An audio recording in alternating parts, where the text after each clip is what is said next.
Assalamu alaikum warahmatullahi wabarakatuh।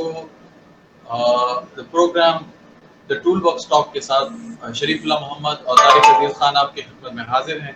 और आज हम जिस मौजू पे बात करना चाहते हैं वो है जो हमारी घर में फर्स्ट एड का रिस्पॉन्स है, वो है क्या, उसको कैसे बेहतर बनाया जा सकता है और कौन कौन सी ऐसी चीज़ें हैं कि जिनके मुतालिक हम सबको थोड़ा सा बेदार होना पड़ेगा और ताकि हम उस हवाले से जो एक लाइफ सेविंग एक्शन है अपना और लाइफ सेविंग अपना किरदार है उसको बेहतर बना सकें।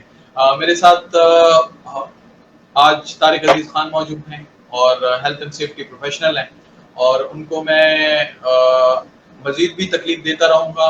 साथ साथ में मेरी कोशिश ये भी होगी कि आप जो है ना हमारे वही 40-42 साल पुराने चेहरे देख देख के परेशान भी ना हो। तो हम कोशिश भी करेंगे कि जब जब ज़रूरत होगी तो हम मुख्तलिफ जो इस फील्ड के एक्सपर्ट लोग हैं उनको भी बुलाते रहें। मैं तारिक अजीज की तरफ जाता हूं और उनसे जो मेरा पहला सवाल है वो यही है कि आप हमें और हमारे ऑडियंस को ये बताएं कि फर्स्ट एड रिस्पांस और इसको जब हम लिमिट करते हैं सिर्फ घर तक तो इससे हमारी क्या मुराद होती है।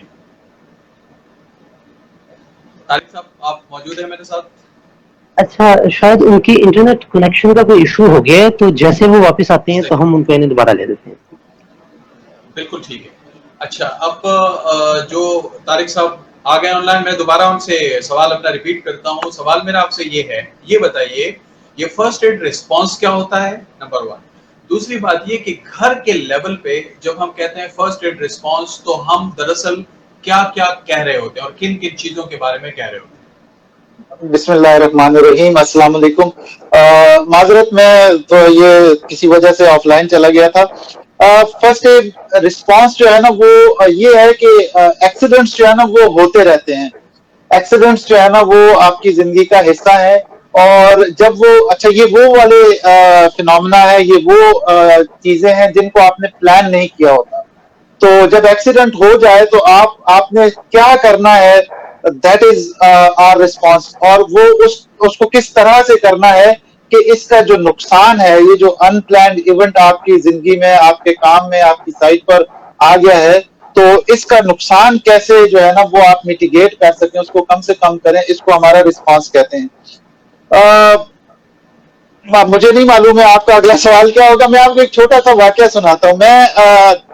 मेरे घर में जो है ना वो ये फर्स्ट एड के हवाले से आपके ये जो बार बार आप मुझे जो है ना घर तक महदूद रखते हैं, मेरे बहुत सारी चीजें जो है ना वो रह जाती हैं। बहरहाल मुझे अंदाजा है कि हमने किन लोगों को टारगेट किया हुआ है, तो उस हवाले से मैं इसी तक महदूद रहूंगा। मैं घर से बाहर था, मुझे घर से फोन आया कि मेरी बेटी जो है वो गिर गई है और उसके सर पे चोट लगी है, तो फोन कह रहा है तो आप फौरन आ जाएं। तो मैं फौरन पहुंच गया। तो मैंने मेरे घर में फर्स्ट एड किट पड़ी हुई है, तो मैंने देखा कि मेरी मिसेज जो है वो उसके रुई जो है वो कॉटन जो है उसके फाए बनाकर, जिन्हें स्वाब्स कहते हैं, वो उसके यहाँ हल्की सी चोट लगी थी, यहाँ रख रही है और जैसे ही वो खून से तर होती है वो उसको फेंक देती है। फिर दूसरा लिया, उसको रख दिया और फेंक दिया। मैं जब पहुंचा तो वहां एक ढेर लगा हुआ है वो फायों का, वो स्वाब्स का, और वो सारे खून में तरबतर है और खून बह रहा है और इस बात को कम से कम 10 मिनट हो चुके हैं। तो मैं हैरान, मैंने कहा ये खून क्यों नहीं रुक रहा। तो मुझे पता लगा कि मेरी मिसेस को तो मैं फर्स्ट एड किट लगा कर रख दी, लेकिन उनको ये नहीं बताया कि यार आपने रिस्पॉन्स कैसे देना है, कि जब आपने खून रोकना है तो उसको कैसे रोकना है और ये सारा कुछ। तो रिस्पॉन्स आपकी शऊरी तैयारी है। जब आप हर चीज के लिए आप घर के लेवल पे बात करें, आपके बच्चे को किस चीज की जरूरत हो सकती है। मसलन वो गिर सकता है, वो छुरी से हाथ काट सकता है, वो खुद को आग से किसी भी किचन में वालदा बाज़ औक़ात वो नहीं रहता, वो किचन में अपने हाथ पैर जला सकता है, वो किसी बिजली के अप्लायंस से जो है ना वो खुद को करंट लगवा सकता है। अक्सर घरों में ये जो अंडरग्राउंड टैंक्स हैं उनमें गिर सकता है, ड्राउनिंग हो सकती है। तो ये सारी चीजें जो है ना वो आप उनके लिए जब तैयारी करते हैं तो और फिर जैसे खुदा न खास्ता वो चीज हैपन हो जाए और आप उस तैयारी के मुताबिक उसको जब टैकल करने की कोशिश करते हैं, this is your emergency response. और जितना आप अच्छा खुद को प्रिपेयर करेंगे, आप अच्छा रिस्पांस देते हैं और उसके अच्छे रिजल्ट्स आते हैं, नुकसान कम से कम होता है। जी अच्छा, मैं पर्सनली ज़ाती तौर पे मैं ये चाहता हूँ कि हमारा सेशन वो तमाम माएँ देखें कि जो घर में अपने बच्चों के साथ मोस्ट ऑफ द टाइम मौजूद रहती हैं, ख़ुसूसन जो हाउसवाइफ्स हैं, उनके लिए ये ज़्यादा मौसर होगा। अगर मैं इसको लाइन अप करूँ, तो एक माँ को बेहतर तरीके से ये डील करना आना चाहिए कि अगर उसके बच्चे को चोट लगती है, तो मिनिमम किसी के इंटरैक्शन या डॉक्टर की इन्वॉल्वमेंट के बगैर कैसे वो उस मामले पर काबू पा सकती है। तो उसमें मैं सबसे पहले रखता हूँ कि जो छोटी-मोटी खराशें और जो चोटें लगती हैं बच्चों को, और मेरा नहीं ख्याल कि कोई बच्चा ऐसा होगा जिसमें बचपन के जो मुख्तलिफ जो इंजरी के मार्क्स हों, वो उस पे ना हो। बड़े खुशकिस्मत ऐसे बच्चे होंगे और बड़े मतलब ये कि एक कैलकुलेटेड माहौल में रहे होंगे। इसी तरीके से हाथों के किसी हिस्से का जल जाना, इलेक्ट्रोक्यूशन हो गई, इसी तरीके से कुछ दीगर चीज़ें। जो बुनियादी बात इस पूरे मामले में हम इस पे ग्रेजुअली बात करेंगे, जो बुनियादी चीज़ मेरे ख्याल में जो ज़रूरी है जिसको नोट करना, वो ये है कि जब माँ या घर में मौजूद कोई दीगर फ़र्द किसी भी जगह कोई लूप होल देखे, किसी भी जगह कोई ऐसा फैक्टर देखे या पोटेंशियल हैजर्ड जिसे हम कहते हैं, वो देखे, तो उसको नजरअंदाज ना करें। फॉर एग्जाम्पल, किसी जगह एक छोटा सा पत्थर पड़ा हुआ है, यानी हमारा घर इतना बड़ा है कि उसमें जब हम अपने घर के अंदर दाखिल होते हैं तो साइड पे एक छोटा सा पत्थर पड़ा हुआ है। वो छोटा सा पत्थर भी 2-3 दिन के बाद या कुछ वक्त के बाद खतरा बन सकता है। तो बुनियादी तौर पे माँ को, बाप को या घर में दीगर जो अफराद मौजूद हैं, उनको अपने जहन को इस बात पे ट्रेन करना है और उनको ये चीज सीखनी है कि कोई भी चीज पोटेंशियल हैजर्ड बन सकती है, कोई भी ऐसा रिस्क फैक्टर बन सकता है जिसमें बाद में चोट लग सकती है। एक छोटी सी मिसाल, जब मैं अपने घर की मिसाल इसलिए दे रहा हूं कि ये छोटी सी चीज है जो बाद में लीडिंग टू एन इंजरी। घर के जो एक गेट है, उसके कोने पे एक छोटा सा कील या कोई जो तेज चीज है वो मौजूद है।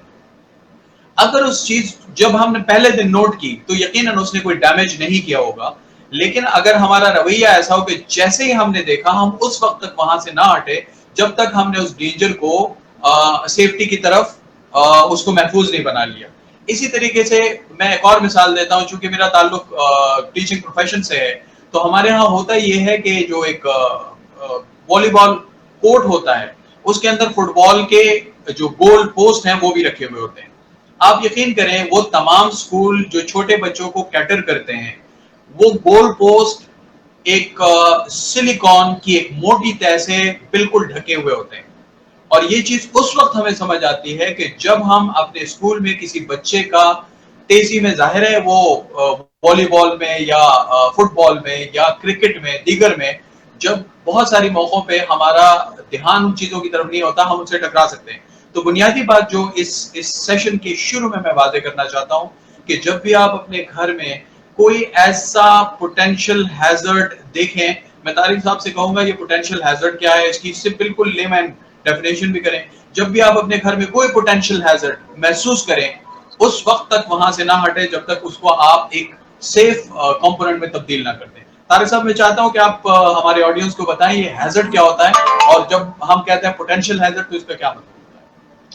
अच्छा, ये अब आपने आपकी जो बात है, इससे पहले वाली जो बात थी, आप कह रहे थे कि बच्चे जो है कैलकुलेटेड लाइफ जो है ना, देखें, मैं उस पर एक बात ऐड करना चाह रहा था, वो ये है कि बच्चा जो है ना, आप उसको हर वक्त नहीं करो, ये ना करो, ये ना करो, ये बड़ा, मेरे ख्याल में ये सेहतमंद रवैया नहीं है।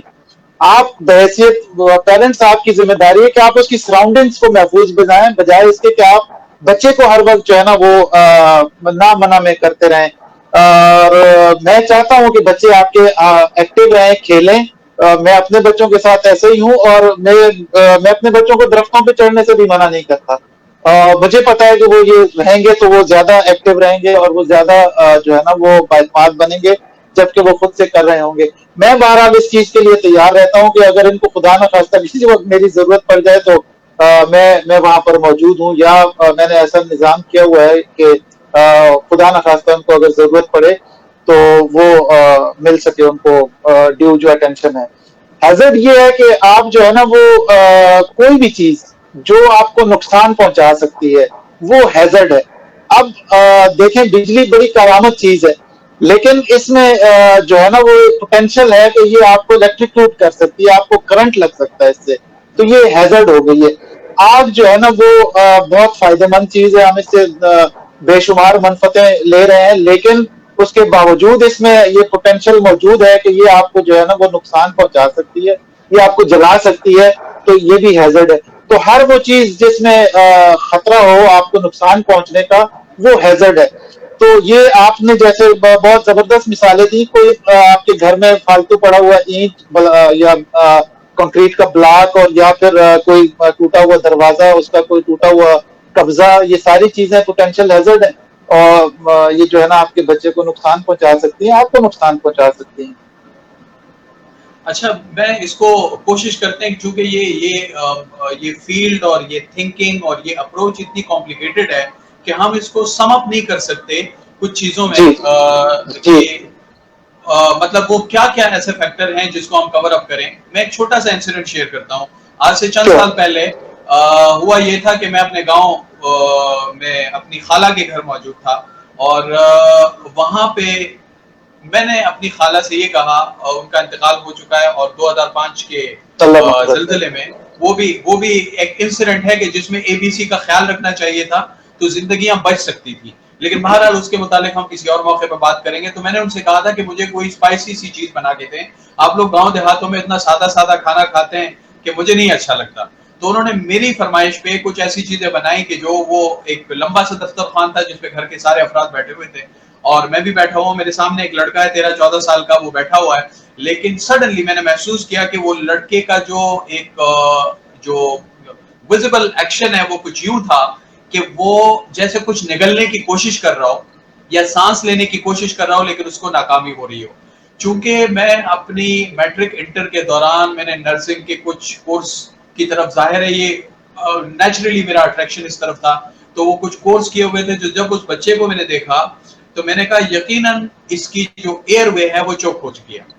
उसके बाद जो इसकी एक रेगुलर प्रैक्टिस थी, अल्हम्दुलिल्लाह वो बच्चा अभी भी जिंदा है और ठीक ठाक है, सेहतमंद है। अलबत्ता उसके बाल उड़ गए हैं, उसको भी हम बुलाएंगे किसी दिन इस मामले में इस पे बात करने के लिए। मैं तारिक साहब आपसे ये चाहता हूं कि आप जरा एक्सप्लेन कर दें कि एयरवे चोकिंग क्या होती है, और कोशिश करेंगे कि हम इसको मुख्तसर और जल्द करें ताकि हमारे जो ऑडियंस है वो भी बोर ना हो।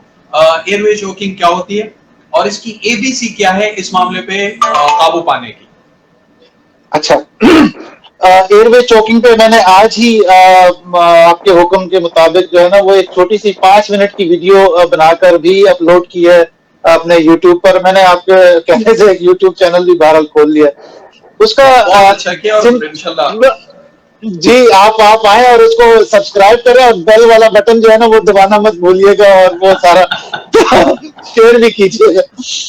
तो एयरवे चोक जब आपका होता है ना, बेसिकली हमारा गला जो है ना, इसमें कोई चीज फंस जाए, या फिर इससे आगे सांस की नाली में कोई चीज, अमूमन ये खाने की चीजें होती हैं, तो अगर कोई चीज फंस जाए और हमारे जो ऑक्सीजन की सप्लाई है जो हमारे दिल को और फेफड़ों को और दिमाग को नहीं पहुंच सकती जब, तो उस वक्त हम ये कहते हैं कि हमारी जो है ना वो एयरवेज जो है वो चोक हो गए, हमारा गला चोक हो गया है। तो उसकी जो एबीसी, बहुत सिंपल सी बात ये है कि आप उस बंदे से कहें कि वो, अगर तो वो बात कर रहा है तो इसका मतलब ये है कि वो उसमें है, आपके उसके गले में है, और ये कि ये जो है ना बहुत सिवियर नेचर का नहीं है कि जिसकी वजह से वो बात कर पा रहा है और सांस भी ले पा रहा है, तो वो तो खांसने से और हल्के फुल्के थपथपाने से निकल आएगा। लेकिन वो शख्स अगर बात नहीं कर पा रहा तो आप उससे कहें कि खांसने की कोशिश करे। खांसना इतना बेहतरीन जो है वो है, हमारा अमल है ये, कि ये बहुत सारी जगहों पर हमें जो है वो फायदा देता है। हम ये बाद में डिस्कस कर सकते हैं कि कहाँ कहाँ। तो ये खांसने से भी जो है ना ये निकल जाता है।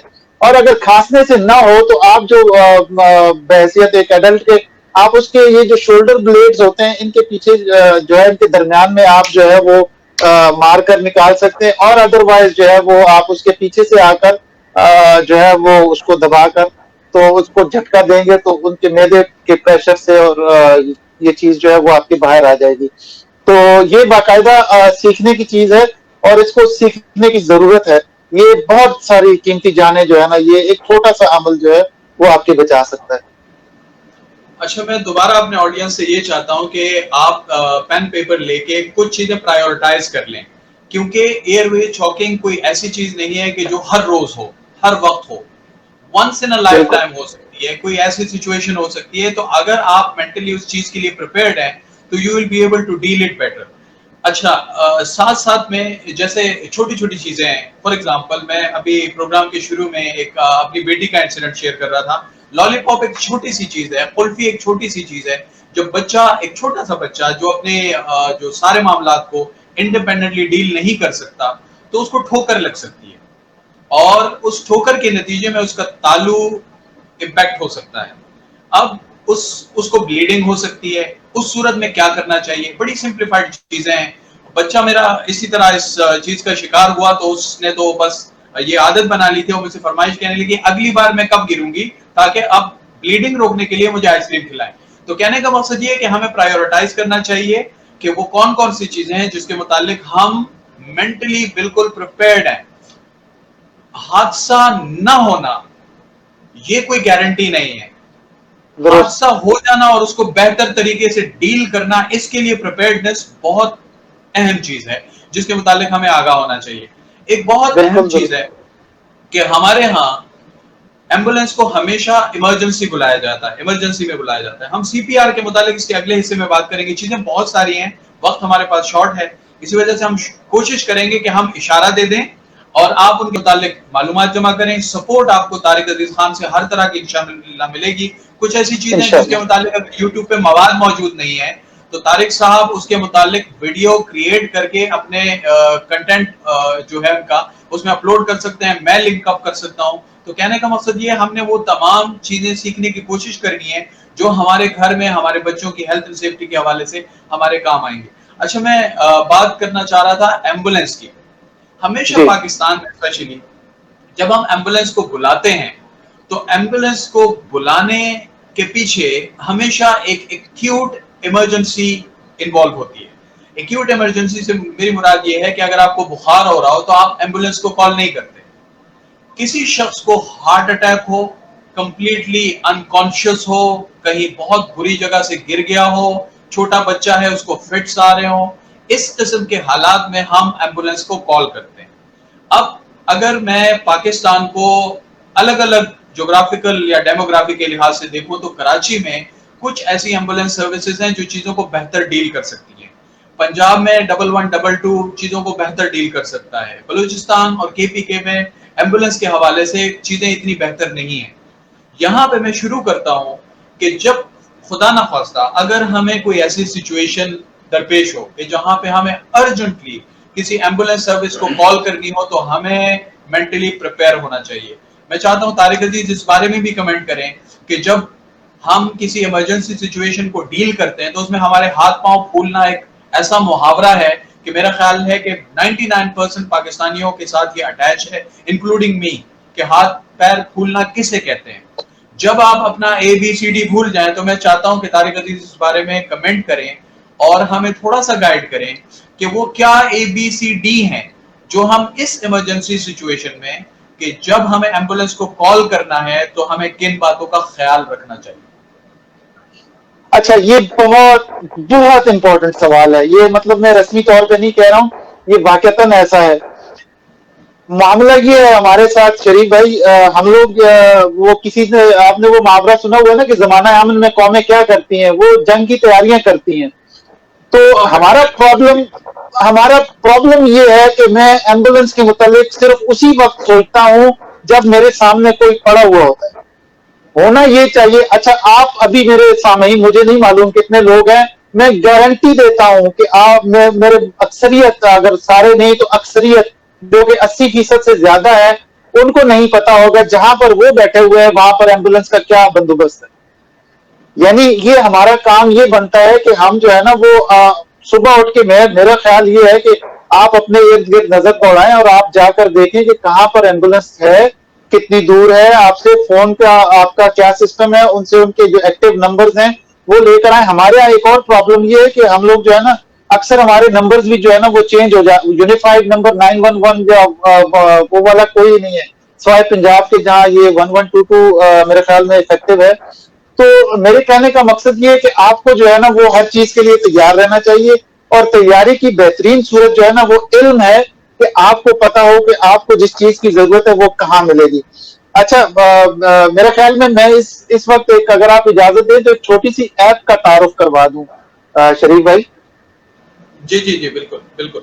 तो हमारे एक साहब हैं फहद खान, इस्लामाबाद से इनका ताल्लुक है, इन्होंने एक ऐप बनाई है मुहाफिज के नाम से, प्ले स्टोर और ऐप स्टोर दोनों पर, यानी आईफोन और ये एंड्रॉयड यूजर्स के लिए ये दस्तयाब है। मुहाफिज MOHIFZ के नाम से ये है। एक वो रेस्क्यू बॉय जो है वो, उसमें पाकिस्तान का झंडा है, वो जो रेस्क्यू ट्यूब होती है जो डूबने वालों को फेंकी जाती है, इसका वो आइकन उस पर बना हुआ है, उसके अंदर पाकिस्तान का झंडा बना हुआ है। बहुत शानदार ऐप है। उसके पूरा प्रोग्राम करके जो है ना वो, ये आप अपनी स्क्रीन पे देख भी रहे हैं, ये उसका प्ले स्टोर का जो है वो है पेज है। हम लिंक भी इसका शेयर कर देंगे अपने डिस्क्रिप्शन में अगर मुमकिन हुआ, कमेंट्स वगैरह में, तो आप ये डाउनलोड कर लें। ये आपके अच्छा, एक और मामले की बात, फर्ज करें आपने, अगर अपने आप को अपने मोहल्ले का वो मालूम है इमरजेंसी नंबर, लेकिन आप दूसरे शहर गए हुए हैं, तो क्या करेंगे? तो इस ऐप में 700 से जायद इमरजेंसी नंबर आपकी लोकेशन के हिसाब से सेव है, जहां पर ये आपकी लोकेशन को डिटरमिन करेगा और आपको बता देगा कि आपकी इमरजेंसी जो हेल्प है वो कहाँ से आपको मिल सकती है। न सिर्फ ये, बल्कि अगर आप इनके ऑपरेशन रूम को रिक्वेस्ट करें तो ये आपको वहां पर जो भी चीजें आपको दरकार हैं वो भेज भी सकते हैं। तो दूसरी बात जो है ना, आपके आइस नंबर्स होते हैं, in case of emergency contact numbers जो हैं वो आपके मोबाइल फोन्स में हर वक्त जो है ना वो होने चाहिए। और फिर ये कि आपको इमरजेंसी, अगर आपके पास बिलफर्ज ये एम्बुलेंस के और ये मोबाइल जो भी नंबर्स हैं ये सारे मौजूद भी हैं, लेकिन आपको इमरजेंसी एक्सप्लेन करनी नहीं आ रही, आपने कहा जी मेरा भाई गिर गया है, तो गिरने के बाद क्या हुआ है आप ये भी बताएं उसको, ताकि वो बंदा जो आ रहा है वो इक्विप्ड होकर आए। आपने अमन की जो मिसाल दी है, ये सिर्फ कराची तक ये सर्विस है, लेकिन ये है कि अगर आप उनको ये बता दें कि उनका आगे सामना किस प्रॉब्लम से होने वाला है, तो वो जितनी देर में आ रहे होते हैं वो अपना इक्विपमेंट अपने उसमें एम्बुलेंस में सेट करके रख देते हैं, ताकि जब वो मरीज को देखें तो उनको पता हो कि इसके साथ क्या गुजरी है और हमने कहाँ से शुरू करना है, बजाय इसके कि वो प्राइमरी सर्वे उस वक्त रन कर रहे हों। तो आपके आइस नंबर्स आपके सेव होने चाहिए। जी तारिक साहब, मैं यहाँ पे एक छोटी सी बात ऐड करना चाहूंगा। हमारे मोबाइल फोन पे एक लॉक लगा हुआ होता है, और मैंने अक्सर देखा है, मेरे दोस्त बहुत सारे हेल्थ सेक्टर से वाबस्ता है, रास्ते में रोड पे कोई एक्सीडेंट होता है तो उस शख्स का मोबाइल जब वो निकालते हैं तो उस पर लॉक लगा हुआ होता है, और उन्होंने अपने वो नंबर जो बगैर लॉक को डिसेबल किए हुए डायल किए जा सकते हैं, उन्होंने उन जगहों पे सेव नहीं किए हुए होते। तो ये ही मैं चाहता हूं कि आप इसके मुतालिक एक छोटा सा मैसेज कि उसको हम कैसे करते हैं, या कंप्यूटर रिकॉर्डेड वीडियो ये इस मामले में बनाएं और अपने चैनल के हवाले से या अपने सोशल मीडिया पेज के हवाले से अपलोड करें कि हम वो तमाम नंबर जो फॉर एग्जांपल मेरे वालिद साहब के हैं, मेरे जो नेक्स्ट के हैं, या कोई ऐसा आदमी जिससे फौरी तौर पे कांटेक्ट हो सके, तो वो आपके स्मार्टफोन का लॉक डिसेबल किए बगैर डायल किए जा सके। तो वो ये बहुत जरूरी है ये जानना। न सिर्फ ये बल्कि आपका मोबाइल फोन जो है वो आपकी जो आप खुदा न खास्ता किसी इमरजेंसी में चले गए हैं, तो अगर आप अपने मेरे आईफोन में जो है वो मेरी हेल्थ कार्ड जो है ना वो सामने डिस्प्ले होता है, और वो बगैर कोई अनलॉक किए मेरे फोन को देख सकता है, और उसमें ये है कि वो मेरा ब्लड ग्रुप, मुझे कोई एलर्जीज है, मुझे कोई मेडिकेशन में ले रहा हूँ, तो वो सारी डिटेल जो है ना, तो इसका मतलब ये है कि जो रिस्पॉन्डर आएगा वो एक ही नजर देखेगा और उसको पता चल जाएगा कि मुझे कौन सा ब्लड लगाना है, मुझे किस किस चीज से एलर्जी है, मैं कौन सी मेडिकेशन ऑलरेडी ले रहा हूं, तो वो उस लिहाज से जो है ना वो मुझे ट्रीट करेगा। तो वो मुहाफिज ऐप जो है उसकी जो खूबसूरती है वो ये है कि वो न सिर्फ आपके ये जो मेडिकल इमरजेंसीज है वो दूसरी इमरजेंसीज को भी डील करते हैं, हम उनको एक साइड पे रखते हैं। एक और खास बात जो है उसमें आपके इलाके के जो है ना ब्लड डोनर्स रजिस्टर्ड है। जब भी आप रिक्वेस्ट करते हैं उस ऐप के थ्रू कि यार मुझे ब्लड चाहिए और फलां ग्रुप का चाहिए, और जितने भी आपके इलाके में लोगों ने उस ग्रुप के साथ अपने आप को वॉलंटियर किया होगा, उनको मैसेज चला जाता है कि फलां हॉस्पिटल में इतनी देर में इतने जो है ना वो ब्लड के वो चाहिए, तो आपके पास वॉलंटियर्स भी फौरन पहुंच जाते हैं। इसी तरह से वो लाइफ सपोर्ट सर्विस और जो बेसिक लाइफ जो सपोर्ट है उसके हवाले से भी इस ऐप में बहुत कुछ है।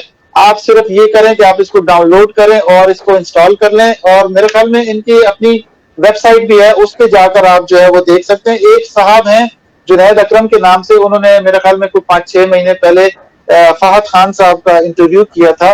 आप यूट्यूब पर उसको भी सर्च करके जो है देख सकते हैं, जिसमें उन्होंने इस ऐप को जो है ना इस्तेमाल करने का तरीका बताया। तो हमारा तो वक्त थोड़ा सा मुख्तसर है, तो जी शरीफ भाई। मैं इस चीज को दोबारा अपने व्यूवर्स के लिए इसको सम अप कर रहा हूं कि आपको अब प्रिपेयर होना चाहिए किसी भी इमरजेंसी के लिए। आपको अगर चाहें तो अपने घर की किसी ऐसी एक्सेसिबल जगह पे उसकी एबीसी लिखें कि अगर खुदा ना ख्वास्ता कोई ऐसी इमरजेंसी आती है तो आपने सबसे पहले जो करने का काम है वो है एम्बुलेंस सर्विस को कॉल करना। और वो तमाम एम्बुलेंस सर्विस जैसे पंजाब में 1122 है वो इक्विप्ड होती है। उनकी अच्छी बात यह है कि वो तमाम जो एक्सपीरियंस उनके पास लोग हैं, गैजेट्स हैं, आलात हैं और दूसरी चीजें उससे वो इक्विप्ड होती हैं।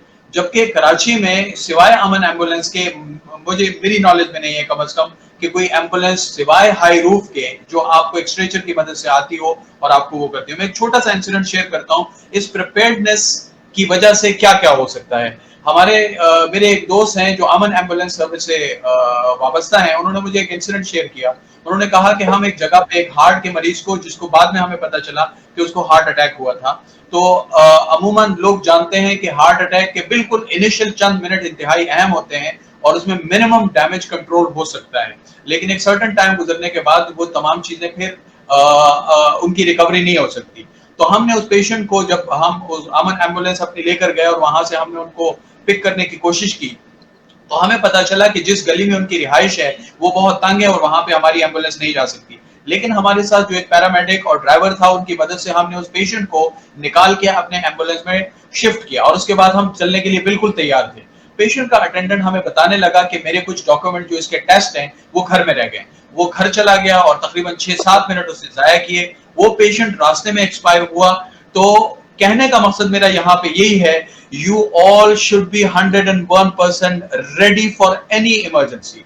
और इसका बेहतरीन तरीका ये है कि मिनिमम टाइम आपका लॉस हो, ताकि जब आप अस्पताल पहुंचे तो आप इंतहाई बेहतर हालत में। मेरे वालिद साहब के साथ जो इंसिडेंट हुआ था उनकी हार्ट अटैक के हवाले से, जिनकी बाद में एंजियोप्लास्टी हुई, वो भी बुनियादी तौर पे इसी तरह था। अल्लाह ताला ने रिस्पांस ऐसा उस वक्त क्रिएट कर दिया था कि वो वक्त पे हॉस्पिटल पहुंच गए थे। तो ये बात इंतहाई जरूरी है कि आपको ये तमाम चीजें मालूम हो।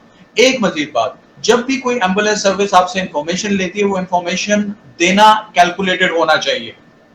आप उसको ये ना बताएं, पहले से आप इसकी मशक कर लें कि मैं फलानी दुकान के करीब रहता हूं, मेरे घर के करीब वो मस्जिद है। ये नहीं, addressing to the point exact होनी चाहिए। उसको जो इंफॉर्मेशन शेयर करनी है टू द पॉइंट एग्जैक्ट होनी चाहिए, ताकि मिनिमम टाइम जाया हो। और हमारे यहाँ जो कोऑर्डिनेटेड एम्बुलेंस सर्विसेज हैं वो बहुत अच्छी है, इस मामले में बहुत कुछ करने की जरूरत है। एक आखिरी बात, मैं यहाँ पे पूरे पाकिस्तान के जितनी भी डिसीजन मेकिंग बॉडीज हैं उनको मैं बताना चाहता हूँ कि लेटली एक इंसिडेंट हुआ था कराची में, तैयारा गिरा था मॉडल कॉलोनी में। तो जो सबसे दर्दनाक सूरत हाल थी वो ये थी कि बहुत सारे लोगों के लिए, मैंने अपनी वॉल से भी ये चीज शेयर की कि उनको ये नहीं पता चल रहा था कि उनका जो तैयारे में जो एक डिसीज्ड है या जिंदा है या मुर्दा है, जिस हालत में भी है, वो कहाँ है। यानी कराची कितना 2 करोड़ 2.25 करोड़ लोगों का शहर है, लेकिन उसके अंदर कोई शख्स अगर अपने मुर्दा या जिंदा, जख्मी या सलामत पेशेंट को ट्रैक करना चाहे तो उसके पास कोई रास्ता नहीं। उसको जाना पड़ेगा सबसे पहले एक हॉस्पिटल, दूसरे हॉस्पिटल, तीसरे हॉस्पिटल, चौथे हॉस्पिटल, ईदी के मुर्दा खाने वगैरह वगैरह, उसको ढूंढना पड़ेगा, तब जाके उसको कहीं से हिंट लग सकता है। इवन सिविल हॉस्पिटल ने तैयारा हादसे के तकरीबन 2 हफ्ते बाद अपने एक सोशल मीडिया पे एक आईडी कार्ड शेयर किया और लोगों से रिक्वेस्ट की कि अगर इस पेशेंट के मुतालिक किसी के पास इंफॉर्मेशन है तो वो शेयर करे। तो मेरी पूरे पाकिस्तान में डिसीजन मेकर से ये रिक्वेस्ट है, आप एक छोटी सी ऐप जैसे अभी कोविड के हवाले से बनी है, जिसमें लाइव डेटा हमारे पास मौजूद होता है पूरे पाकिस्तान के हवाले से, इसी टाइप की एक छोटी सी ऐप फ्री में बन सकती है। पाकिस्तान का कोई लड़का खड़ा होकर वो बना सकता है, आप बना लें और अस्पतालों को पाबंद कर लें कि जब भी उनके पास एक्सीडेंट एंड इमरजेंसी का कोई मरीज आए तो उसका डाटा, दस्तयाब डाटा, हो सकता है उसके पास कोई डॉक्यूमेंट ना हो, उसका दस्तयाब डाटा, पिक्चर या जो भी इंफॉर्मेशन हो सकती है उस ऐप पे डालें, ताकि वो ऐप जर्नलाइज, यानी हम सबसे पहले ईदी के मुर्दा खानों में, अस्पतालों में ना देखें, बल्कि हम उस ऐप पे तलाश कर लें कि हमारा अगर कोई प्यारा किसी हादसे से दो चार है तो इसकी इंफॉर्मेशन हमें सबसे पहले कहां ढूंढनी चाहिए। तो मैं समझता हूं कि ये बहुत जरूरी है। अब हम एक और बहुत अहम चीज की तरफ आ रहे हैं। आपको पता है कि जो हार्ट अटैक है वो एक इंतहाई, इस वक्त मेरे साथ जो तारिक साहब बैठे हुए हैं, इनका ताल्लुक मेडिसिन के शोबे से नहीं है, लेकिन चूंकि इनकी फील्ड का एक रेगुलर प्रैक्टिस है कि वो तमाम चीजों पे नजर रखते हैं, यही हम सब की अप्रोच भी होनी चाहिए।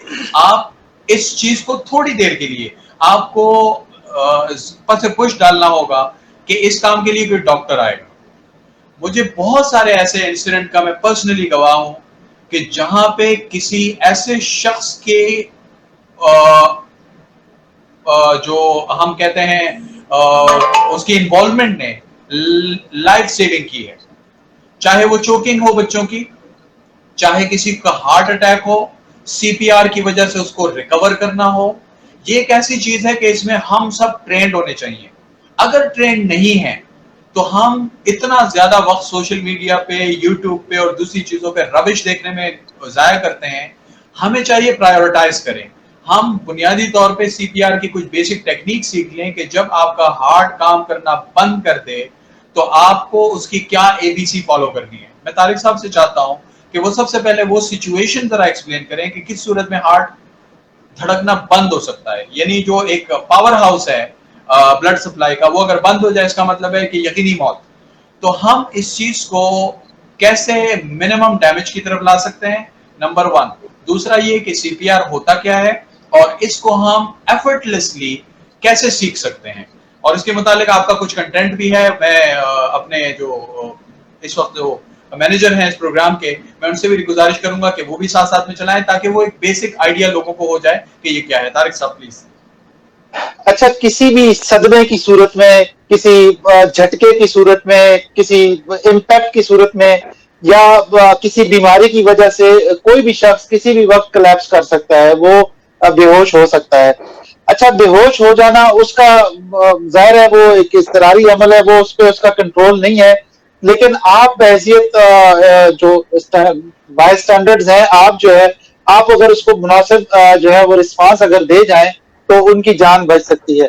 नॉर्मली सीपीआर जब कोई बंदा जब गिरता है, बेहोश होता है खुसूसन, और ऐसा बेहोश होता है कि उसकी सांस बंद हो जाए, दिल धड़कना बंद हो जाए, जो भी किसी भी वजह से हो सकता है, तो वो जो है उसके पास 3.5 से 4 मिनट मैक्सिमम टाइम होता है। उसके बाद उनके दिमाग को जो है, चूंकि ऑक्सीजन नहीं पहुंच रही होती, तो दिमाग जो है वो अपने आप को डैमेज करना शुरू कर देता है।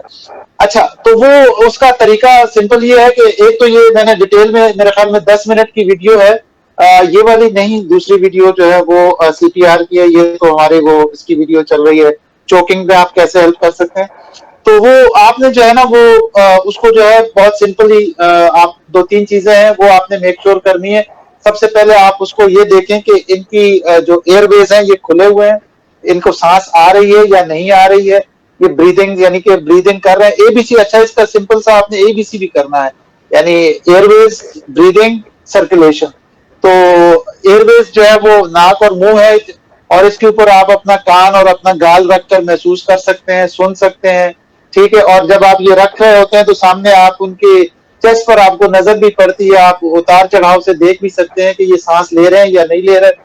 तो इस तरह से करके आप जो है ना वो एक छोटा सा 10 मिनट की वीडियो है, आप देख लें तो मेरा ख्याल है आप इसको बगैर किसी हिचकिचाहट के नेक्स्ट टाइम अगर आप किसी ऐसे आदमी को देखें तो आप उनकी बहुत अच्छे से मदद कर सकते हैं और उनकी जान भी बचा सकते हैं। अच्छा, मैं तारिक साहब, मैं यहाँ पे मुखिल हो रहा हूँ। मैं ये चाहता हूँ कि क्या आपको सिर्फ सीपीआर ही की तरफ जाना चाहिए या उसके दौरान आपको मजीद कुछ काम है जो करने चाहिए? मतलब फॉर एग्जाम्पल आप सीपीआर कर रहे हैं लेकिन यू आर ऑल अलोन, तो क्या आप ये चाहेंगे कि आप चीखें, आप किसी को बुलाएं, या आप इसका एक पूरा प्रोसीजर, एक एम्बुलेंस आती है जिसके अंदर डिफिब्रिलेटर मौजूद होता है, और वो उस हवाले से मैं चाहता हूं कि आप कमेंट करें। अच्छा, इसमें इसको जब आप किसी को बेहोश होता हुआ देख लें तो इसके लिए एक सिंपल सा फार्मूला है, डॉक्टर्स ABC, DRS ABC। वो सिंपल ये है कि आपने जैसे ही बंदे को गिरते हुए देखा तो सबसे पहले तो आप डेंजर एनालाइज करें कि वो गिरा क्यों है। हो सकता है वो किसी बिजली की वजह से गिर गया, उसको शॉक लग गया हो, आग की वजह से, किसी ट्रैफिक की वजह से, किसी गाड़ी ने हिट कर दिया। आप डेंजर एनालाइज करें कि वो जो है, वो शख्स जो है वो किसी एमिनेंट जो है वो डेंजर के उसमें नहीं है। मसलन यहाँ कहीं आग नहीं लगी हुई, कहीं पे बिजली के खुले तार नहीं पड़े हुए, या ये कि आप किसी सड़क वगैरह पर नहीं है जहाँ पे ट्रैफिक जो है ना वो बगैर किसी वार्निंग के आ सकती है। तो ऐसी सूरत में आप उनको उस डेंजर्स में से निकालें, और अगर आप नहीं निकाल सकते तो आप हेल्प ही मत करें। इसका मतलब ये होगा कि आप खुद को भी उस डेंजर में डाल रहे हैं। तो आप उनको डेंजर से निकालें, ये आपका डी हो गया। आर से आपने जो है उनको रिस्पॉन्स देना है, आपने उनको जो है ना वो देखना है कि यार ये किस सिचुएशन में है और आपने क्या क्या करना है। और एस से जो है ना वो शाउट फॉर हेल्प होता है। आपने हेल्प के लिए चिल्लाना है, आपने लोगों को इकट्ठा करना है ताकि वो आप उनके साथ मिलकर बेहतर वो कर सकते हैं। आप अगर अकेले हैं तो फिर तो आपको खुद ही मोबाइल से एम्बुलेंस के लिए कॉल करना होगा ताकि वो आए और आप इसको जल्द से जल्द जो है ना वो मेडिकल किसी फैसिलिटी में ले जा सकें। अगर और फिर आपके पास अगर ये सहूलत है, स्पीकर ऑन कर दें और यहाँ से बात भी करें और इधर अपना जो है वो अगला स्टेप चालू कर दें, जो कि वो ए है। यानी आपने डेंजर एनालाइज किया, आपने रिस्पांस दिया, आपने एस से शाउट फॉर हेल्प किया। अब आप उनके एयरवेज चेक करेंगे कि यार इनकी सांस क्यों नहीं चल रही, इनका जो है वो दिल क्यों रुका हुआ है। एयरवेज खुले हुए हैं तो आपने फिर इनको ब्रीदिंग देनी है, कंप्रेशंस आपने इनको डिलीवर करने हैं। और उसके बाद जो है ना आपने सी जो है वो सर्कुलेशन है, वो आपने देखनी है कि इनके कहीं से खून तो नहीं बह रहा। आपने इनको, इनकी सांस जो है वो रवा दवा कर दी है, सब कुछ अच्छा है, लेकिन वो by the time you realise के इन्होंने ये जो है ना इनका खून इतना निकल गया है कि ये खुदा ना खास्ता मजीद किसी शॉक में ना चले जाएं। तो यूं आप जो है ना वो अपना रिस्पॉन्स जो है वो क्रिएट कर सकते हैं। अच्छा, मैं अगले हिस्से की तरफ आने से पहले एक कमेंट है जिसका मैं जवाब देना चाहता हूँ। नियाज साहब हैं, उन्होंने कमेंट किया कि हमारी इंडस्ट्री में फर्स्ट एड बॉक्स तक नहीं होता। देखिए, एक बात याद रखिएगा, मैं इस इंडस्ट्री पे बहुत मेरी क्लोज नजर है और अल्हम्दुलिल्लाह मेरी एक ऐसी टीम डेवलप हो गई है जिसकी मदद से पूरे पाकिस्तान में कहीं भी कोई इंसिडेंट होता है तो मुझे उसकी इंफॉर्मेशन प्रायोरिटी बेस पे मैं कलेक्ट करता हूँ। उसके मुतालिक जो अच्छी चीजें हो सकती हैं, डायरेक्टली किसी को ब्लेम करने के बजाय जो बेहतर हो सकती हैं, तो मेरे ख्याल में वो सजेस्ट करना ज्यादा बेहतर है। होंडा एटलस के खिलाफ मेरा एक पूरी एक जद्दोजहद है और ये उस वक्त तक जारी रहेगी जब तक मैं ये नहीं समझूंगा कि दूसरे लोगों के आमिर वो ज्यादा महफूज हैं। अभी ये जो कमेंट है मैं उसको एड्रेस करना चाहूंगा। वो ये कह रहे हैं कि हमारी इंडस्ट्री में फर्स्ट एड बॉक्स तक नहीं होता। देखें, हर आजिर की ये ख्वाहिश होती है कि वो ओवरहेड को कम से कम रखे। हमारे आजिर ने हेल्थ एंड सेफ्टी के जितने भी अखराजात हैं उसको ओवरहेड में रखा हुआ है और उसकी कोशिश ये होती है कि ओवरहेड जीरो रहे। मेरे पास डिटेल बहुत सारी है लेकिन मैं टू द पॉइंट बात करना चाहूंगा। इसमें दो जिम्मेदारी है। वो तमाम लोग जो 17,800 की मुलाजमत करते हैं लेकिन वो सिर्फ और सिर्फ चीखते चिल्लाते हैं और वो अपने आजिर को बुरा भला कहते हैं, लेकिन उनका जो किरदार है वो अदा करने के लिए तैयार नहीं है। तो मैं समझता हूं इंतहाई मादरत के साथ कि कोई तब्दीली मुतवक्का नहीं हो सकती। आपको अगर खुद अंदाजा हो कि जिस माहौल में आप काम कर रहे हैं वो आपके लिए खतरनाक है, तो उठाइए अपना मोबाइल फोन, एक छोटी सी वीडियो रिकॉर्ड कीजिए और इस वीडियो के साथ आपकी वॉइस मौजूद हो जो इसकी आइडेंटिफिकेशन में हेल्प कर सके। फॉर एग्जाम्पल, सामने लगा हुआ है कि जैसे बहुत सारी इंडस्ट्रीज में फर्स्ट एड बॉक्स को हमेशा लॉक्ड ड्रॉयर और लॉक्ड कैबिनेट्स में रखा जाता है। आप उसकी वीडियो बनाइए और ये बताइए कि किस इंडस्ट्री में किस जगह पे मैं किस डेट पे खड़ा हुआ हूं और यहाँ पे फर्स्ट एड का ये हाल है। किसी जगह फॉर एग्जांपल किसी खाकरोब को एक तेजाब के टैंक में उतारा गया था और वो उस वक्त वो वीडियो नहीं बन सकी थी। आप वहां पे वीडियो बनाइए और इसकी डिटेल दीजिए जो वीडियो के साथ हो और उस वीडियो को उठाइए सोशल मीडिया पे डालिएगा। ये एक ऐसा काम होगा जो हमारी कलेक्टिव एफर्ट में शुमार होगा जिसकी वजह से आजिर को हमेशा ये बात याद रखिएगा, आजिर को नुकसान से ज्यादा बदनामी का खौफ होता है क्योंकि उसकी रेपुटेशन उसकी स्टेक पे है। रेपुटेशन उसकी बहुत बड़ी उसका एक एसेट है। आप उसकी रेपुटेशन को डैमेज करें, जिस माहौल में वो 17,800 के मुलाजिम को रखेगा, यकीनन उसमें बेहतरी वाक़ई होना शुरू हो जाएगी। और यकीन करें, बहुत सारी इंडस्ट्री ने हादसा के बाद अपने यहाँ इंप्रूवमेंट के बारे में कुछ सोचा है। अब हम वापस आते हैं, एक घर के जो फर्स्ट एड बॉक्स है उसके अंदर क्या क्या आइटम्स होने चाहिए। कुछ मैं भी तारिक साहब आपकी हेल्प करता हूँ, आप भी इस सिलसिले में हमारी रहनुमाई करें कि फर्स्ट एड जो एक बॉक्स है उसके अंदर क्या क्या आइटम होने चाहिए। मजीद मैं अपने एक और भी चीज इसमें शामिल करना चाहूंगा, आजकल कोविड की वजह से भी कुछ ऐसी चीजें जो हमें रिक्वायर्ड है, तो हमारे जो एक ड्रीम फर्स्ट एड बॉक्स है उसमें क्या चीज शामिल होनी चाहिए। अच्छा, फर्स्ट एड बॉक्स जो है ना आपका बेसिकली डिपेंड करता है कि आपके घर में कैसे लोग रह रहे हैं। मतलब आपके घर में बच्चे हैं तो आप उस हिसाब से उसको बनाएं, आपके घर में सारे एडल्ट्स हैं उस हिसाब से बनाएं, आपके घर में बुजुर्ग भी हैं तो आप उनको भी उसको ध्यान में रख के आप उनको तरतीब दें। बेहतरीन तरीका ये होगा आप, अच्छा दूसरी जो खास बात जो है ना वो फर्स्ट एड बॉक्स पर असरअंदाज होती है, आपका घर या कोई डॉक्टर आपसे कितनी दूरी पर है। यानी मैं इस बात को प्रेफर करूंगा कि बजाय इसके कि मैं खुद फर्स्ट एड दूं, अगर क्लिनिक मुझसे 2 से 5 मिनट के दरमियान फासले पर है, मैं वहां पहुंच सकता हूं और मुझे पता है कि मुझे मेडिकल अटेंशन मिल जाएगी, तो I would prefer going to doctor instead of administrating all these things. तो उसका फिर आप देख लें कि अगर आपका घर दूर है तो आप फिर उस हिसाब से इसको बनाएं। आइडियली आपके पास जो है ना वो टिंचर्स वगैरह होने चाहिए। अच्छा, मैं ब्रांड्स के नाम लेने से थोड़ा सा वो मुझे समझ में नहीं आता। आप जो है ना वो मुख्तलिफ किस्म के टिंचर ले लें जिनसे आप जख्मों की सफाई कर सकते हो, बैंडेजेस वगैरह ले लें। और इसके अलावा बैंडेज को काटने के लिए आपके पास कैंची होनी चाहिए। आपकी आंख में कोई चीज लगती है तो वो उसके लिए जो एक डिस्टिल्ड वाटर मिलता है उसको धोने के लिए कि आप उसको जो है ना ये अक्सर कहा जाता है कि अगर आपकी आंख में चला जाए तो पानी से धोएं, तो उस वक्त बेहतरीन ये होता है कि आप वो डिस्टिल्ड वाटर यूज करें जो साफ सुथरा, बहुत ही साफ सुथरा पानी होता है। तो वो आपके पास उसके छोटी छोटी वायल्स मिलती हैं, वो आप ले लें। आपके जो गॉज पैड्स हैं, यानी कि ये जो खून रोकने के लिए जो बने नमदे गत्ते जो भी आप उन्हें कह लें वो होते हैं, वो आप जो है वो लेकर आए। कॉटन होनी चाहिए। तो इस तरह सुई धागा जो है वो स्टिचिंग वाला जो है वो अगर आप आपने ट्रेनिंग ली हुई है तो आपके पास वो भी हो, वो भी आपको बहुत काम दे सकता है। तो छोटी छोटी चीजें। एक और जो ये जो बुखार की जो हाँ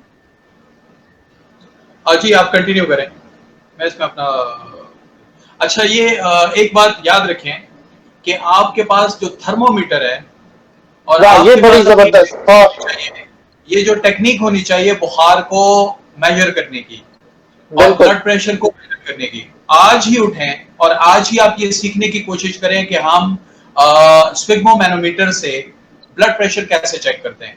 साथ साथ में ये भी जरूरी है, बच्चों में स्पेशली, बच्चों में जब बुखार एक सर्टेन लेवल से बढ़ जाए तो उनको फिट्स पड़ते हैं। ये अगरचे कोई ऐसी खतरनाक चीज नहीं है मेडिकली सेइंग कि ये एक बचाव की कोशिश है। जैसे बुखार होना दरअसल एक डैमेज कंट्रोल होता है, इसी तरीके से फिट्स पड़ना भी ऐसी सिचुएशन होती है, लेकिन ये जानलेवा भी हो सकती है। इसीलिए एक सर्टेन लेवल से बुखार को बढ़ने नहीं देना।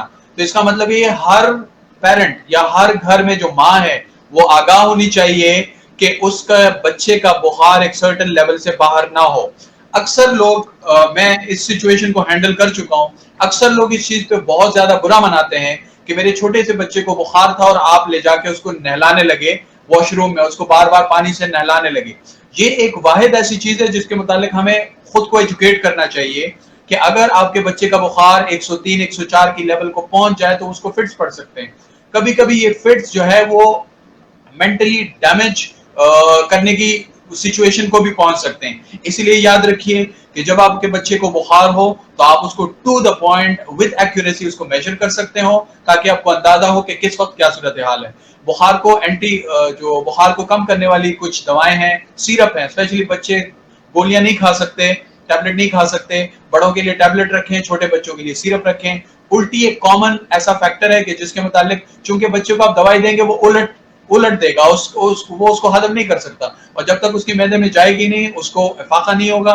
इसी वजह से सिंपल सिरेंज इंजेक्शन उल्टी को रोकने के लिए ये भी आपके जो टूल बॉक्स है, ये जो आपके फर्स्ट एड बॉक्स है उसमें शामिल होना चाहिए। मैं समझता हूं कि हर घर में एक शख्स ऐसा हो कि जिसको फर्स्ट एड की बुनियादी ट्रेनिंग मालूम हो, और हम कोशिश करेंगे कि इसके मुतालिक कुछ छोटे छोटे क्लिप्स जमा करके एक कॉम्प्रिहेंसिव वीडियो बना लें। आजकल तो चीजें बड़ी वो हो गई, लेकिन हमारा मजबूरी मिजाज ऐसा है कि मुझे अच्छी तरह याद है कि जो एक टेम्परेचर गन है जो 3,000 रुपए की मिलती थी, वो अब मेरे स्कूल के एक दोस्त हैं, वो मुझे बता रहे थे कि मैंने अपने स्कूल के 22,000 रुपए की खरीदी है। तो यकीन करें, अगर हम इस मामले में भी अपने रवैयों पे गौर फिक्र कर लें तो बहुत चीजें बेहतर हो सकती है। मैं टाइम भी अच्छा खासा हो रहा है, लेकिन ये सेशन ऐसा है कि मेरा नहीं ख्याल कि इसकी कोई एंडिंग हो सकती है। मैं ये चाहता हूं कि आप एज अ सजेशन कुछ ऐसी चीजें गाइड करें कि जो एज अ मस्ट हो हमारे स्कूलों में, हमारे तालीमी इदारों में और हमारे मदारिस में। मैं चाहता हूं कि मदारिस वाले भी इस सिलसिले को ज्वाइन करें कि मदारिस में भी बच्चों को, क्योंकि जब हम मेंटली प्रिपेयर्डनेस की तरफ जाएंगे तो हम अपने सामने बैठा हुआ कोई भी ऑडियंस हो, चाहे मदरसे का बच्चा हो, चाहे स्कूल का बच्चा हो, चाहे किसी और स्किल बेस्ड या वोकेशनल ट्रेनिंग इंस्टीट्यूट हो, वहां पे हम क्या कर सकते हैं, क्या चीजें ऐड कर सकते हैं ताकि हमारा बच्चा कहीं भी किसी भी सिचुएशन को हैंडल कर सकता हो। शरीफ भाई, ये जो है ना, ये एक ऐसी बात है कि जिसकी हमें हद से ज्यादा और हमेशा से ज्यादा अब जरूरत है। मैं मशवरा अपने सुनने वालों को, देखने वालों को ये दूंगा कि सबसे पहला काम तो ये करें ना कि सुबह उठकर अपने गिरदोपेश का जायजा लें और अपने इर्द गिर्द देखें कि आपकी जो जरूरियात हैं इस तरह की इमरजेंसीज की, वो कहाँ कहाँ पर, किन किन नंबरों पर और किन किन जगहों पर दस्तयाब हैं। नंबर 2, डॉक्टर्स हजरात के साथ आप अपनी जो है ना, कम से कम इतना उनके अच्छा, हमारा एक प्रॉब्लम है, हम ये कहते हैं कि डॉक्टर्स ऐसा है, हमें हर चीज में गिला है, डॉक्टर ऐसा है। आप उसके पीक टाइम में जाकर उससे बात करेंगे, मेरे ख्याल में वो आपसे बात नहीं करेगा। 16 मरीज बाहर बैठे हुए हैं, वो आपको ये नहीं बताएगा कि फर्स्ट एड किट में क्या लेकर जाओ। लेकिन आप उनकी कन्वीनियंस का टाइम लेकर उनके पास जाएं, उनसे बात करें कि मैं ऐसी क्या वो करूं कि मुझे जो है ये फर्स्ट एड किट मेरी बन जाए, आपका मुझे नंबर मिल जाए कि मैं खुदा न खास्ता किसी परेशानी की सूरत में आपको जो है कॉल करके आपसे फर्दर गाइडेंस ले सकूं। बाज़ औक़ात मामलात इतने सीरियस नहीं होते, लेकिन हमारी जो रिस्पॉन्स है वो उनको बहुत ज्यादा पेचीदा बना देता है। तो अगर कोई डॉक्टर आपकी कॉल पर, जो कि मेरे ख्याल में बहुत इजी करने का काम है, मैं नहीं समझता कि ऐसा कोई शख्स हमारी सुनने वालों में, देखने वालों में होगा कि जो ये कहे कि यार कोई डॉक्टर मुझे फोन पर अवेलेबल नहीं हो सकता। तो आप किसी डॉक्टर का फोन नंबर लें, उनसे राब्ते में रहें, उनसे बात किया करें कि और उनसे पूछें कि यार मैं क्या क्या चीजें रखूं, मेरे ये मामलात हैं, ये मेरी मुमकिन जो सूरत हाल हो सकती हैं, तो इनको मैं कैसे इनको कॉप करूंगा, तो आप मुझे उसके लिए बता दें। इसके अलावा आप अगर कोई ट्रेनिंग कर सकते हैं तो खुदार आप जरूर कीजिए, और अगर खुद नहीं कर सकते, अपने किसी छोटे भाई को करवाएं, अपने बच्चे को करवाएं, अपनी बेटी को करवाएं, और सबसे बढ़कर अपनी मिसेज को बताएं कि जो आपके बाद जो है आपके घर पर जो होती है और जिनको सबसे ज्यादा जरूरत है कि वो बच्चों के साथ आपसे ज्यादा वक्त होती है, तो उनको पता होना चाहिए कि किस तरह से। मैं आपको बता रहा हूं, जब मेरे साथ वो मेरी बेटी का किस्सा मैंने आपसे शेयर किया, उसके बाद मैंने सबसे पहला काम ये किया कि अपनी बीवी और अपनी भाभियों को इकट्ठा बिठाया और उनको बताया कि ब्लड कैसे रोकते हैं। ऐसे नहीं कि आपने स्वाब रखने और उस जैसे ही तर हो तो उसको फेंक देना है। तो मैंने उनके साथ बाकायदा 1.5-2 घंटे का सेशन किया और उनको बताया कि आपने पट्टी कैसे लपेटनी है, आपने जो है ना वो गॉज पैड रखना है तो वो कैसे रखना है, तो जख्म धोना है तो वो कैसे धोना है, पहले कौन से टिंचर से धोना है और बाद में कौन सा टिंचर लगाना है। तो ये सारी चीजें आप जो है ना वो अपने घर वालों को भी बताएं और ये आगाही फैलाएं। यकीन करें, एक दिन होगा वो आप जो है ना आपको इस बात पर फख्र महसूस होगा, आप खुश होंगे कि मैंने वो वक्त जो है ना इस जगह यूटिलाइज किया था और आज मुझे उसका फायदा अपने किसी इदारे की जिंदगी की सूरत में जो है ना वो मिल रहा है।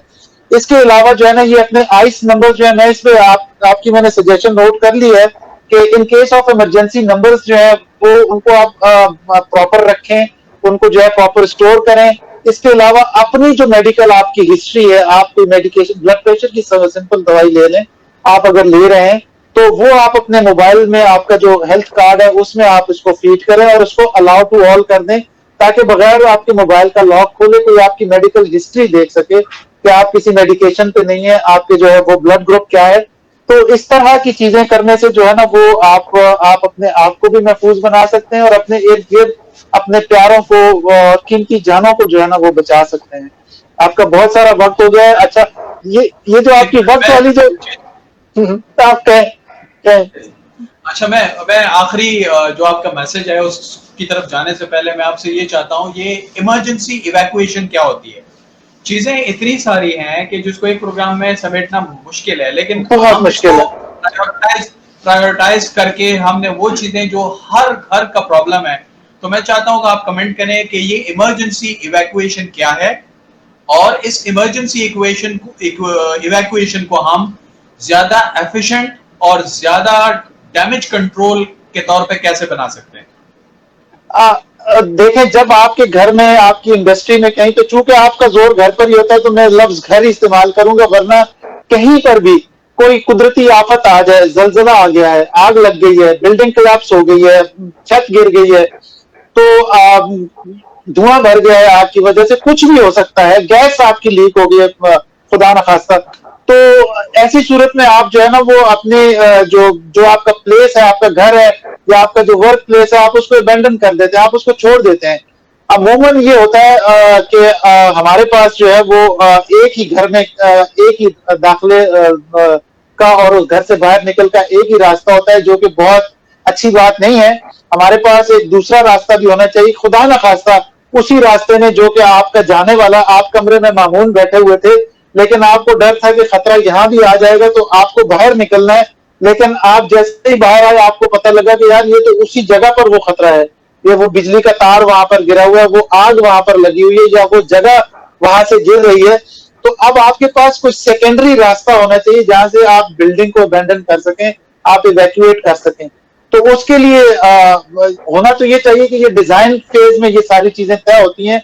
हमने ये तय करना होता है कि हमने अपने घर को किस तरह से महफूज बनाना है। हमारा जोर जो है वो दूसरी चीजों पर होता है कि किस तरह से हम दूसरे की जगह, मैं नहीं वो बताना चाह रहा बहरहाल, तो वो ये सेफ्टी फैक्टर जो है ना वो हम अपने घरों में दाखिल नहीं करते। तो मैं चाहूंगा कि ये दाखिल करें और उसके बाद इवैक्यूएशन इज सिंपल प्रोसेस। आपने अपने घर वालों को, अपनी इंडस्ट्री को आपने ट्रेनिंग दी हुई होती है, आप उनको बताते हैं कि हम जब फलां घंटी बजाएं या हम ये घर में आवाज लगाएं कि चलो सारे बाहर निकलो, तो आपने क्या करना है और कहां से किस तरह से तेजी के साथ जो है ना वो महफूज रास्ता इख्तियार करते हुए आप उस जगह से जहां पर खतरा है उससे दूर जाकर अपना एक असेंबली पॉइंट भी आप वो मुख्तस करते हैं कि हम सारे घर वाले, खुदा न खास्ता सारे इंडस्ट्री वाले, अगर कुछ ऐसी सूरत हाल हो जाए तो उस जगह को छोड़कर यहाँ पर जमा होंगे और यहाँ पर हम अपना हेड काउंट करेंगे कि हम जितने लोग सुबह थे वो अभी सारे पहुंच आए, और अगर खुदा न खास्ता किसी को अंदर खबर नहीं हुई तो उसको कैसे इतला करनी है और उसको भी वापस वहां से निकाल कर यहाँ पहुंचाना है। अच्छा, मैं इस वक्त जो अपने प्रोग्राम को खुद मैनेज नहीं कर पा रहा हूं और मेरा मोबाइल फोन मुझसे दूर पड़ा हुआ है, मुझे सामने नजर आ रहा है कि चैट में 10 कमेंट्स हैं, कुछ सवाल भी होंगे, लेकिन I am unable to manage it. मैं अपने नुमान साहब से मैं गाइडलाइन लूंगा कि इसको मैं कैसे मैनेज करूं ताकि क्वेश्चन मुझ तक पहुंच सके और मैं इजीली उनको प्रायोरिटी बेस पे वो कर सकूं। अच्छा, मैं चाहता हूं कि आप एक इस हवाले से अपना एक मैसेज दें कि हम फौरी तौर पे इस हवाले से अपने रवैयों में क्या तब्दीली लाएं कि हमारे आसपास हम डैमेज में इजाफे का बायस ना बने बल्कि डैमेज कंट्रोल का हिस्सा बने। आप सबसे पहले तो ये सब्सक्राइब करें और बेल वाला आइकन दबा दें और इसके बाद शेयर करें। ये अच्छा, मामले की बात ये है कि हमें सबको पता है हमें क्या करना चाहिए। वो जानता हूँ सिला ज़ाद तो ज़ाद जो भी है, मुझे पता है कि इसका क्या वो है, पर तबीयत इस तरफ नहीं आती वाली बात है। छोटी छोटी वीडियोस जो है ना, आप यकीन करें तारिक अजीज खान पहला आदमी नहीं है जिसने ये फर्स्ट एड की वीडियो बनाई है। हमारा प्रॉब्लम ये उसमें थोड़े से वो है कि कुछ अंग्रेजी में है, कुछ जो है वो कोर्स को ज्यादा वो कर रहे हैं, लेकिन बहरहाल हर चीज जो है वो इंटरनेट पर पड़ी हुई है। इसके अलावा मैंने अपने साथियों को अक्सर कहा करता हूँ कि मैं अगर कोई मसरूफ नहीं हूँ किसी काम में तो मैं आपके लिए हाजिर हूँ, तो और मैं अमूमन अवेलेबल होता हूँ, तो आप मुझसे राब्ता कर सकते हैं, मैं जो कुछ आपकी मदद कर सक रहा हुआ करूंगा। तो ये जो है ना आगाही, आगाही जरूरी है। आपको आगाह होना चाहिए कि आप क्या हैं, आपके साथ वाले लोग आप पर कितना डिपेंड कर रहे हैं, आपने किस तरह से खुद को और इनको जो है ना वो महफूज करना है। और थोड़ा सा वो जो है ना वो ये दिमाग का ढक्कन खोलने की देर है। Yes yes yes, it is very simple, it's simple as ABC। आपका सिर्फ आप तैयार हो, आप करना चाह रहे हो, उसके बाद स्काई इज द लिमिट। अच्छा, मैं अपने प्रोग्राम को वाइंड अप करने से पहले एक छोटी सी चीज आपसे शेयर करना चाहता हूँ। 911 अमेरिका की एक इमरजेंसी रिस्पांस एक सिस्टम है, और उसकी बहुत सारी ऐसे इवेंट्स हैं जिसको बाद में फिल्माया गया है, और इसमें बहुत मर्तबा हमें पता चलता है कि एक आगाह बच्चा अपनी माँ को बचाता है। तो मैं 1122 उसके रेफरेंस से, अमन एम्बुलेंस से भी मेरी रिक्वेस्ट है। यकीनन अमन एम्बुलेंस ने कराची में, मैं खुद इस बात का गवाह हूं कि उन्होंने लाइफ बचाई हैं। मैं चाहता हूं कि 1122 हो, पाकिस्तान का कोई भी इमरजेंसी रिस्पांस इदारा हो, नेशनल डिजास्टर मैनेजमेंट की वेबसाइट पे बहुत सारी ऐसी चीजें दी हुई हैं, यानी हमें कुछ करने की जरूरत नहीं है, उन्होंने सारी गाइडलाइंस दे दी हैं। तो मैं चाहता हूं वो तमाम लोग जो इमरजेंसी हेल्थ रिस्पांस या इमरजेंसी रिस्पांस के मामला से वाबस्ता हैं, उनको चाहिए कि छोटे छोटे इंसिडेंट शेयर करें और अपनी सोशल मीडिया की वॉल्स पे डालें, और इस चीज को हम कलेक्टिवली हम देख सकते हैं कि एक छोटा सा एक्ट, क्योंकि जब हम आगाह होंगे, तैयार होंगे, तो यकीनन हम डैमेज कंट्रोल में अपना हिस्सा डाल सकते हैं, ना कि डैमेज कंट्रोल को और बढ़ा सकते हैं। मैं अपने ऑडियंस का बहुत शुक्रगुजार हूं, और मैं उम्मीद रखता हूं कि ये जो हमारा 56 मिनट का सेशन है, जी प्लीज एक सिर्फ चीज का इजाफा आपकी इस बात से, वहां बच्चे जो है ना वो उनको ट्रेनिंग दी जाती है कि किस तरह से आपने जो है ना वो 911 को बुलाना है। और हमारे यहाँ जो एक बहुत अफसोस के साथ कहना पड़ता है कि वो लोग जो है ना 1122 को कॉल करके जो है ना वो पूछते हैं, यार ये निजाम वाली दुकान खुली। तो ये रवैया, आप खुदारा ये लाइफ सेविंग सर्विस है, इनको जो है आप इस चीज के लिए मत इस्तेमाल करें। आप मुझसे मजाक कर लें, शरीफ साहब से कर लें, लेकिन इन लोगों से मत करें। ये कहीं किसी की जान बचाने में मसरूफ थे या उस वक्त बचा सकते थे जिस वक्त इन्होंने आपको जो है ना अटेंड किया, और आपके जो है ना वो आपकी प्रैंक कॉल को, आपकी शुगल वाली कॉल को जो है ना इन्होंने अटेंड किया। बहरहाल स्टेटिस्टिक्स मुझे याद आ गई हैं। पिछले साल जो 1122 को कोई 22,000 से ऊपर फेक कॉल्स आई थी। तो खुदारा ये जो 22,000 कॉल्स है, यकीनन इनकी वजह से कुछ ऐसे जेन्युइन केसेस होंगे कि जिन पे 1122 का रवैया एज यूजुअल वैसा ही होगा जैसे हमारे यहाँ शुगल और जुगत के अगेंस्ट हम लोगों का होता है। तो हम, मेरा ख्याल है कि इस मामले में हमें थोड़ा सा ईमानदार, थोड़ा सा रिस्पॉन्सिबल होना पड़ेगा, ताकि हम अपने अतराफ, बात इन दी एंड वही है कि हम अपने अतराफ डैमेज में एडिशन करते हैं या डैमेज कंट्रोल करते हैं। आप सारे लोगों का बहुत बहुत शुक्रिया, और इंशाल्लाह अगले प्रोग्राम के साथ आपकी खिदमत में मज़ीद हाजिर होते रहेंगे। अस्सलाम वालेकुम रहमतुल्लाहि व बरकातहू। अस्सलाम वालेकुम रहमतुल्लाहि।